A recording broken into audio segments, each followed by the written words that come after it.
Jain students, today we are going to see lesson number 4 of class 7th. What is the name of the chapter? The wheat is cheaper. यानी कि गेहूँ सस्ते हैं. The wheat is cheaper. Cheaper means सस्ते.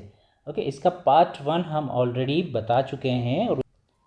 So Ashok says, so the merchant couldn't get any money out of the farmer after all. Last में, अंत में, जो मर्चेंट है वो किसी भी प्रकार का पैसा नहीं पा सका. किससे? फार्मर से. David says, how could he, वो कैसे पा सकता था? द फार्मर यानी कि किसान ने didn't cast any doubt on his story, यानी कि फार्मर में किसी भी प्रकार का डाउट उसकी स्टोरी पर नहीं किया. He was really very clever. He was, वह था, रियली, बहुत सही, सचमुच में, वेरी क्लेवर यानी कि बहुत ही चतुर था. सचमुच में वो बहुत चतुर था. Ashok says, if the merchant is clever, अगर मर्चेंट क्लेवर है, he won't cast any doubt on the farmer story either. अगर मर्चेंट क्लेवर है तो वह भी क्या है, किसी भी प्रकार का डाउट फार्मर की स्टोरी पर नहीं करेगा. So that is how the story is going to end. और इसी प्रकार से स्टोरी का अंत होने वाला है. रवि सेज, नो, नहीं. The farmer made the merchant pay him.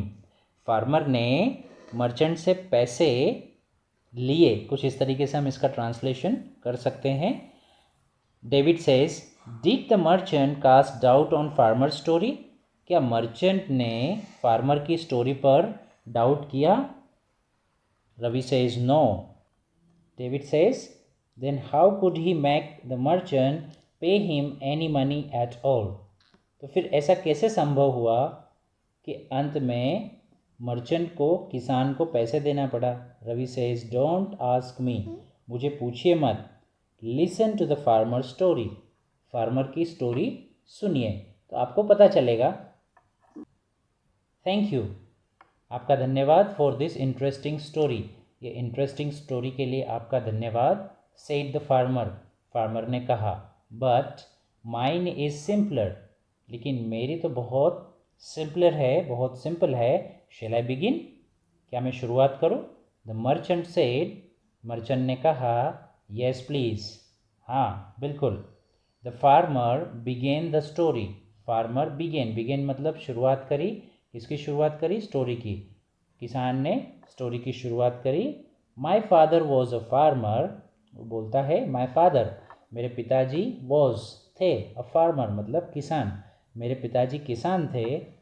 He had a fine horse, उनके पास बहुत अच्छा घोड़ा यानी कि हॉर्स था. And a fine saddle to put on it. Saddle किसको बोलते हैं? घोड़े के ऊपर बैठने के लिए जिस वस्तु का इस्तेमाल होता है उसे हम बोलते हैं सैडल. ओके, तो मेरे पिताजी के पास क्या था? एक अच्छा सा घोड़ा था और एक फाइन सैडल था. टू पुट ऑन इट, घोड़े के ऊपर रखने के लिए एक बढ़िया सा सैडल था.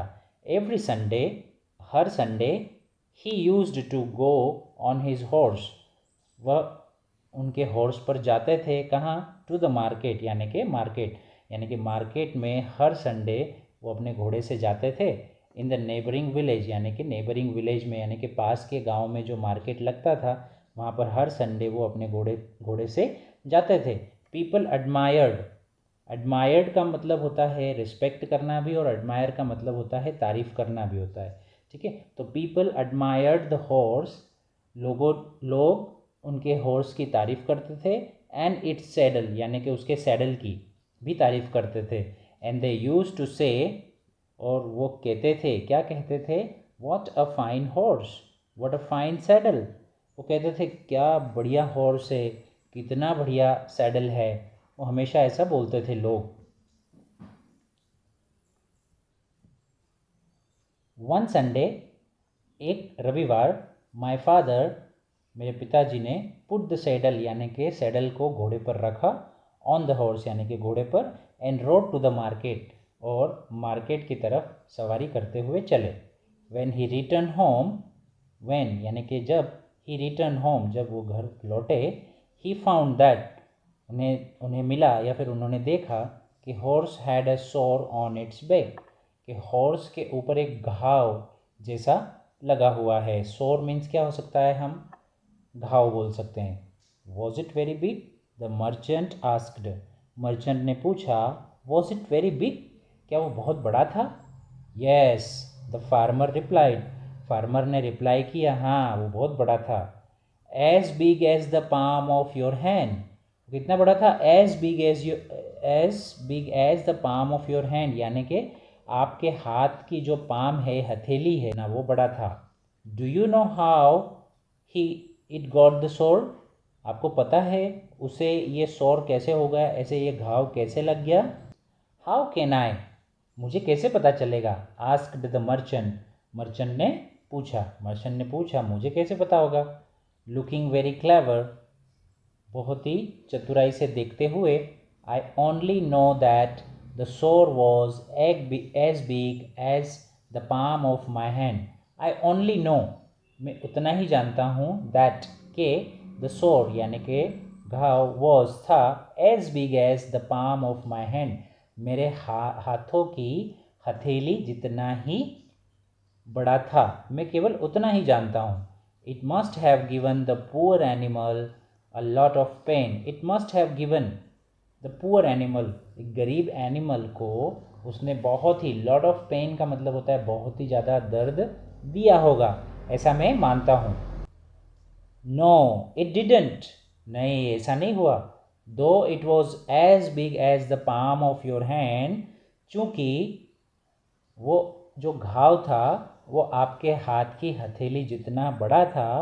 My father didn't know that the saddle was stone and it had caused the सोर, मेरे पिताजी को नहीं पता था, डिडंट नो का मतलब नहीं पता था, कि द सैडल यानी कि सैडल जो घोड़े के ऊपर हम रखते हैं बैठने के लिए, वो स्टोन फट चुका है, and it had caused the सोर, और उसने क्या कर दिया था, घोड़े के ऊपर सोर बना दिया था, घाव बना दिया था। It was the month of June, it was यानी कि वह था, कौन सा महीना था, जून का महीना था। And there was a storm, और वहाँ पर क्या था, तूफान था। स्टॉर्म मीन्स तूफान, तूफान था।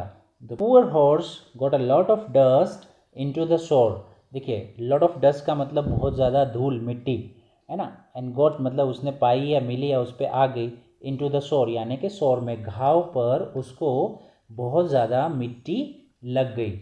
And with the dust some grains of wheat too, और विद द डस्ट यानी कि ये डस्ट यानी कि मिट्टी के साथ, धूल मिट्टी के साथ में, सम ग्रेन्स ऑफ व्हीट टू यानी कि गेहूं के कुछ दाने भी उसके साथ उसके घाव पर लग गए। देन इट रेन्ड, देन मतलब फिर, इट रेन्ड यानी कि फिर बारिश हुई, and so the grains of wheat began to sprout, और क्या होने शुरू हुआ, द ग्रेन्स ऑफ व्हीट यानी कि जो अनाज का जो दाना था, बिगेन यानी कि शुरू हो गया, क्या करना, स्प्राउट होना यानी कि अंकुरित होना शुरू हो गया। व्हाट अ वंडर, क्या बात कर रहे हो, क्या आश्चर्य की बात है। सेड द मर्चेंट, मर्चेंट ने कहा क्या आश्चर्य की बात है, ऐसा पॉसिबल है क्या कि घोड़े के ऊपर डस्ट लग गई, डस्ट के साथ साथ में गेहूं का दाना भी घोड़े के घाव पर लग गया, और घोड़े के ऊपर पानी भी लग गया, पानी बारिश का पानी लग गया, और वो अंकुरित होने लग गया, ऐसा पॉसिबल है क्या। व्हाट अ वंडर, क्या आश्चर्य की बात है। सेड द मर्चेंट, मर्चेंट ने कहा, व्यापारी ने कहा। बट ही क्विकली एडेड, लेकिन उसको तो क्या करना था, डाउट, किसी भी प्रकार का डाउट नहीं करना था किसान की स्टोरी पर, फार्मर की स्टोरी पर, तो उसने, बट ही क्विकली एडेड, लेकिन तुरंत उसने, क्विकली मीन्स तुरंत, एडेड ऐड कर दिया, क्या ऐड किया, क्या बोला उसने तुरंत, इट इज़ क्वाइट पॉसिबल, हाँ ऐसा शायद हो सकता है, grains of wheat sprout when they get a chance, grains of wheat यानी कि अनाज का जो दाना है, यानी कि व्हीट का यानी कि गेहूं का जो दाना है, स्प्राउट अंकुरित हो जाता है, when they get a chance, जब उनको चांस मिलता है तो वो अंकुरित हो जाते हैं। यस, दे स्प्राउटेड एंड ग्रू, हाँ दे स्प्राउटेड, वे अंकुरित हुए, और ग्रू मतलब और बड़े बड़े होते चले गए, एंड देन और फिर, what a fine crop we had, और उसके बाद हमने क्या फसल उगाई उस पर, क्रॉप मीन्स फसल, हमने क्या हमारे पास क्या फसल आई। My father had to hire 20 men to reap it. देखिए अब किसान जो है वो अपनी स्टोरी में थोड़ा सा बोस्टिंग करने लग गया, बड़ाई हाँकने लग गया। तो वो क्या बोलने लगा कि हमारे पास तो बहुत ज़्यादा फसल आई, and my father had to hire, मेरे पिताजी को हायर करना पड़ा, यानी कि काम पर रखना पड़ा। कितने लोगों को काम पे रखना पड़ा? 20 men, 20 लोगों को काम पे रखना पड़ा। क्या करने के लिए? टू रीप इट, यानी कि वो फसल को काटने के लिए 20 लोगों को काम पे रखना पड़ा, है ना। घोड़े पर इतनी बड़ी फसल आ सकती है क्या? पॉसिबल नहीं है। तो फार्मर तो ये चाह रहा था कि कैसे भी करके ये जो मर्चेंट है वो मेरी स्टोरी पर क्या करे, डाउट करे और मुझे बोले कि ऐसा कैसे पॉसिबल है ना। आगे चलते हैं। येस दे स्प्राउटेड एंड ग्रू। चलिए अब आगे चलते हैं। I had done it my self number of times. मैंने भी खुद से नंबर ऑफ टाइम्स ये किया। समटाइम्स, कभी कभी, आई यूज़ टू हायर, मुझे हायर करना पड़ता था, यानी कि काम पर रखना पड़ता था। इवन 40 men, 40 लोगों को मुझे इवन कभी कभी काम पर रखना पड़ता था। When there was a good crop, जब वहाँ पर अच्छी फसल होती थी। We had to hire quite a good number of man for reaping, जब घोड़े पर अच्छी फसल होती थी। वी हैड टू हायर, हमें हायर करना पड़ता था, जॉब पर रखना पड़ता था, काम पर रखना पड़ता था। Quite a good number of man, बहुत ज़्यादा लोगों को हायर करना पड़ता था। फॉर रीपिंग, यानी कि फसल को काटने के लिए। ठीक है। Yes we had a very good crop, हाँ हमारे पास बहुत अच्छी फसल थी।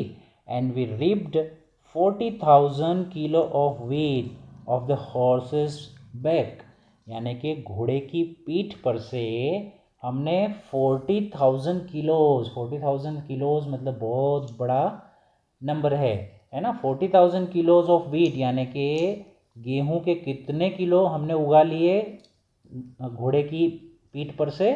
40,000 किलोज, जो पॉसिबल नहीं है। तो how lucky your father was. अब मर्चेंट क्या करने लगा? उसकी तारीफ करने लगा, बड़ाई हाँकने लगा कि आपके पिताजी कितने लकी थे। How lucky your father was, आपके पिताजी कितने लकी थे। वेरी लकी इंडीड, हाँ बिल्कुल मेरे पिताजी तो बहुत लकी थे। बट योर फादर, लेकिन आपके पिताजी, आप जानते हैं, वॉज पुअर, गरीब थे। लेकिन आपके पिताजी, ये कौन बोल रहा है? फार्मर बोल रहा है। फार्मर ये कह रहा है कि लेकिन आपके पिताजी जो थे वो गरीब थे। And starving those days, those days means उन दिनों, स्टार्विंग वो भूखों मर रहे थे, है ना। उनको उनके पास खाने के लिए कुछ नहीं था, वो भूखों मर रहे थे, स्टार्विंग कर रहे थे। सो ही केम टू माई फादर, तो वो मेरे पिताजी के पास आए। एंड बेग्ड, और भीख मांगने लगे, याचना करने लगे। To give him 75 kilos of wheat, है ना। वो याचना करने लगे, है ना, भीख मांगने लगे कि मुझे कितने किलोज ऑफ वीट दे दीजिए, कितने किलो गेहूँ दे दीजिए, 75 किलो गेहूँ मुझे दे दीजिए। ऐसा वो क्या करने लगे? याचना करने लगे। The merchant was very angry, merchant यानी कि व्यापारी, वॉज था, वेरी एंग्री बहुत गुस्से में हो गया। वो तो व्यापारी बहुत गुस्से में आ गया। हिज फादर नेवर स्टार्व्ड, वो तो एक बहुत बड़ा व्यापारी था, तो उसको पता था कि मेरे पिताजी नेवर स्टार्व्ड, यानी कि कभी भी भूखों नहीं मरे, यानी कि कभी भी ऐसा नहीं हुआ कि मेरे पिताजी के पास खाना नहीं था। But he couldn't cast any doubt on story, लेकिन वह किसी भी प्रकार का डाउट स्टोरी पर नहीं कर पाया। क्यों? क्योंकि उसको कुछ पेमेंट करना पड़ता अगर वो डाउट करता। So he had to make an effort to hold his tongue, so इसलिए ही हैड टू मेक, उसको एफर्ट करना पड़ा, यानी कि प्रयत्न करना पड़ा। क्या करने के लिए? टू होल्ड हिज टंग, उसकी ज़बान को चलने से रोकने के लिए, यानी कि बोलना रोकने के लिए उसको क्या करना पड़ा? थोड़ा सा एफर्ट करना पड़ा। चलिए देखते हैं आगे क्या हो रहा है। My father continued the farmer, अब फार्मर कंटिन्यू करता है, आगे आगे बोलता है। My father was a kind and good neighbour, मेरे पिताजी बहुत ही काइंड थे, यानी कि दयालु थे। काइंड मीन्स क्या होता है? दयालु। और गुड नेबर यानी कि अच्छे पड़ोसी। नेबर मीन्स क्या होता है? पड़ोसी थे। So when he so your father starving, इसीलिए जब ही सो उन्होंने देखा, योर फादर स्टार्विंग, आपके पिताजी को भूखों मरते देखा, ही गेव हिम, उन्होंने दिए 75 किलोज ऑफ वीट, यानी कि 75 किलो गेहूँ उनको मेरे पिताजी ने आपके पिताजी को दिए। Your father owes it to my father even to this day, और ये आपके पिताजी पर मेरे पिताजी का क्या था, कर्ज था। आज के दिन तक आपके पिताजी ने वो 75 किलोज मेरे पिताजी को नहीं लौटाए हैं। समटाइम्स, कभी कभी, आई वॉन्ट टू, मैं जाना चाहता हूँ, to go to a law about it, मैं इसके लिए कभी कभी मैं सोचता हूँ कि कभी कोर्ट भी चला जाऊँ, है ना, न्याय के लिए। लॉ अबाउट इट, इसके न्याय के लिए मैं कोर्ट भी चला जाऊँ। The merchant began running his thumb up and down his fingers।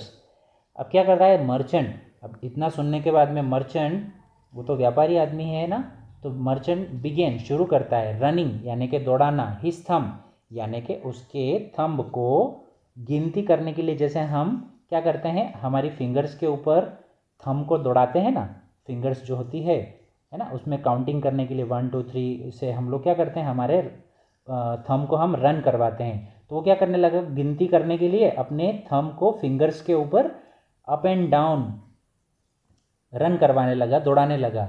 He was calculating, वो क्या कर रहा था, कैलकुलेट कर रहा था, गिन रहा था। Why are you running your thumb up and down your fingers, are you calculating something.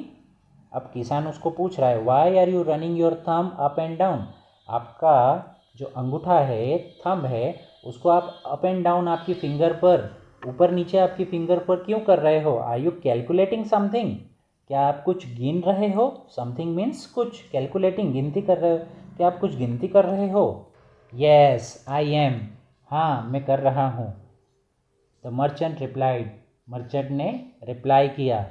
Then he said to himself, फिर उसने अपने आप से कहा, किसने, मर्चेंट ने अपने आप से कहा, the wheat cost less than 100 rupees, wheat की कीमत 100 रुपीज़ से कम है। सो I shall pay him the price of the wheat, तो इसीलिए मैं क्या करूँगा, इसकी जो प्राइस है वो मैं पे करूँगा, किसको, किसान को।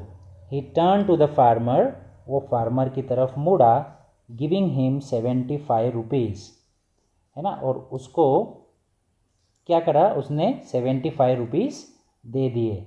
अच्छा, आपको समझ में आया बच्चों, उसने 75 रुपीज़ क्यों दिए, क्योंकि उसको 100 रुपीज़ देना था, और उसने कैलकुलेट करके 75 किलो के हिसाब से उसने क्या कर दिया, 75 रुपीज़ किसान को दे दिए कि मुझे 100 नहीं देना पड़ेगा, 25 रुपीज़ मेरे बच जाएंगे।